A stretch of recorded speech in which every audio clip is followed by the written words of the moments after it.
teams. The best, Kennedy Clark's a really good player, and she's more of a veteran player. But the two best players on the other team are both rookies like you are. So it's not like you're up against the Liberty and they're coming back from 15 or 12 down. You're against a team featuring two of your own, two your own age, in Cardoso, obviously, and Angel. Okay, so help me out.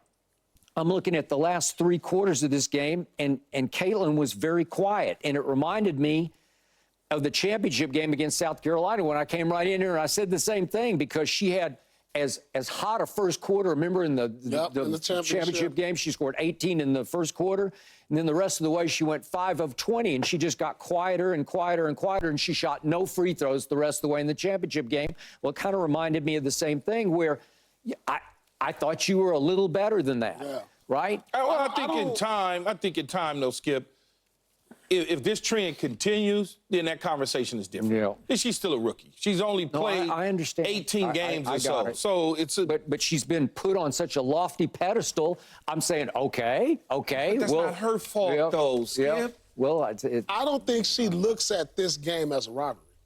Well, as much as Angel Reese looks at it. I totally agree. Like, I don't think they look at it the same. But she approaches it way different. Angel approaches it way different. No, because Angel's going to speak her mind, where Caitlin kind of just going to go and be nicey nice in the situation. I mean, her game, Angel screams on the court and talks after the game, but her game last night screamed like, hey, I'm in this race. I'm Angel Reese. I should be talked about in the same breath as Caitlin Clark. Yeah, that's what her game told me last night.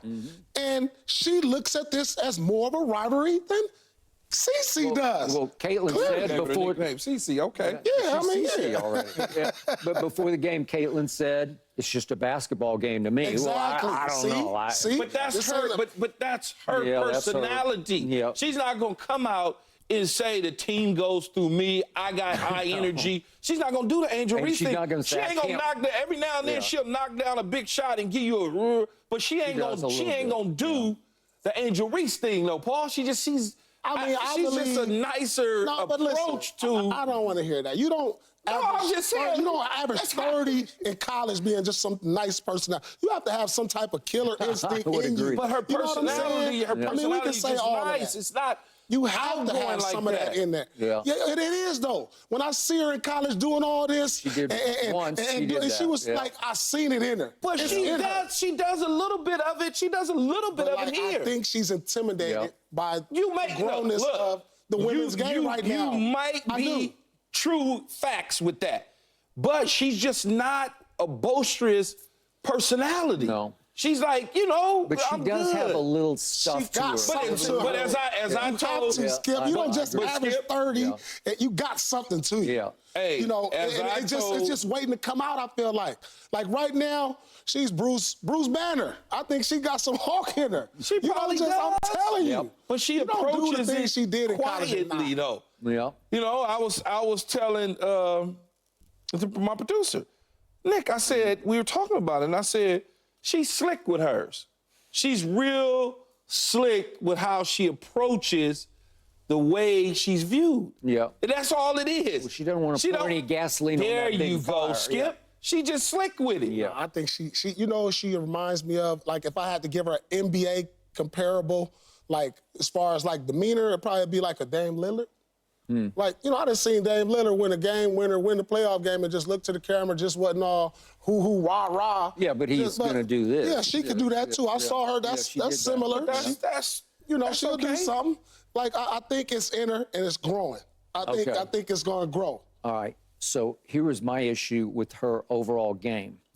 She winds up for the whole game, and it was something to the bitter end for their team. She took 11 shots. Her running mate at guard, Kelsey Mitchell, took 18, and Alyssa Boston took 14, and Alyssa Smith, who was getting into it all game long with Angel Reese, took 10 shots, and Caitlin took only 11.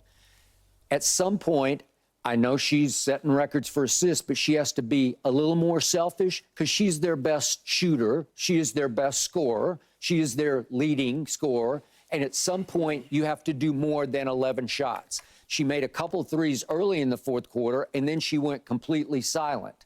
And I want to show you the last 2 plays of the game for them when they did have a chance to win the game. Let's look at, there were 2 possessions in a row. One sort of continued off an out-of-bounds play. But the first one, there's a loose ball, and Caitlin grabs it. Loose ball, Caitlin snatches it up, and here she goes. And I'm saying, you got to go with this. You just got to go with this. And she gives it up to her teammate on the wing, Christy Wallace, who just goes up and under and just shoots some wild shot that goes nowhere and has no chance. Okay, this is just me. At some point on that break, you have to keep the basketball and go with it and force it. Either get to the basket and get fouled because she hadn't shot any free throws. There's a way, or go shoot your pull-up. Go shoot your logo 3, because that moment was calling for her to shoot the shot, and she's going to make the right play. It's almost like LeBron. When you have a game like hers, she has to find the balance on when to be unselfish and when to be selfish, because she's a combination of the two. Yeah. And I agree with you right there. Maybe she should have been a little more aggressive offensively at that point, as looking for a shot. Yeah. But that's the fine line she's going to learn, and she's going to find out as she continues to grow and get better. So, right there, I'm not mad at that pass, because when you look at it, she kind of got corralled when she got to half court, so she felt there was a girl right in front of her, then there was somebody on the side of her, and so she kicked up ahead for her teammate who had the one-on-one. Yeah, I get that. So, it was the quote-unquote right pass, it was but the right at some play point, for the most part, but when you have a lethal weapon at your hip, which is that jump shot, you got to take it. So with everything you just said over the highlights, over the last 30 seconds, Skip, are you now saying that she's more like what Kennedy Carter was saying? All you're going to do is shoot the 3, and that's it? Remember Kennedy Carter said that? I remember she said something else to her. Well, I don't want to get into that part, but where she's not bringing a total package at a certain time. Right there, she gave the ball up rather than just shoot the 3. Like Kennedy Carter says, what else is she doing? Okay, I got it. That is true. She can get to the basket, because I've seen it a lot. Again, she's 10th in the league in free throw attempts, so you got to be forcing the issue to get to the free throw line. All right, now let's continue this same sequence, because the ball goes out of bounds off the Christy Wallace miss, so they get another reprieve. And here we go again. And Alyssa Boston is saying, here, she gives it to her twice, you just go, just shoot it. And I know they jump her with the double and all that, but at some point, I know what Paul Pierce does in that situation. He just says, I don't care who jumps on me. I'm going up. Yeah. I'm going to shoot this shot. See, but I can't have her doing that, though. Bounce pass. Okay, but Alyssa, she was 3 for 9 from 3 for the whole season. She had just made one. Okay, but she is not that. That's not her best shot. It's not her best shot. And it missed badly. It hit nothing but backboard far left of the rim. She wasn't even at the 3, though. Yeah. She was at the... Well, she was short of the 3. Yeah. Okay, she clearly wasn't ready to shoot the shot. She hoped that Caitlin would just figure out how to come back off her pick, or, you can go... At 7 seconds of going again, you want her just to hot dog her like Paul did. Well, you have to. Well, listen, I'm trying to look at my situation as a rookie. I had Antoine Walker, who was an all-star, so Alyssa Boston Rookie of the Year. Yeah. I might have made that pass. Yeah. Okay. You know what I'm saying? Think about that. That's the Rookie of the Year, too. Don't shortchange her. Yeah. She's a player. And so as a rookie, as she continues to grow and feel her way into taking that initial lead role completely over, it's going to be trial and error. And this is it right here. And so, right now, Boston even realized think about where they are as a team. I'm projecting them to be better than they were last year.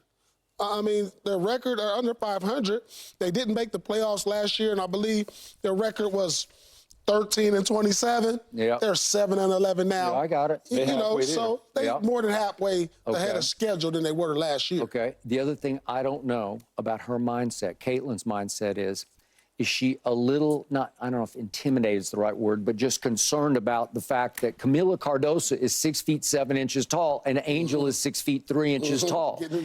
And I don't know if she thinks, I just can't go in there because I got no shot against these. Well, she shot 9 of her 11 shots for threes. Or threes. 9 of her 11 shots. Think about that. So she wasn't really getting to the basket to score. And she was pretty hot-handed. She made 5 out of 9. That'll work, right? Yeah, absolutely. She understands her game, and she's having a better understanding. And we saw this the same in college when she played against LSU. She really kind of settled for a lot of jumpers. She settled that game. I remember because of the inside presence that Angel, Reese, and Cardoza presented. Yeah, I got it. All right, so the weird thing about this game is points in the paint. Obviously, Chicago dominated. It was 48-28. They dominated the backboards, 38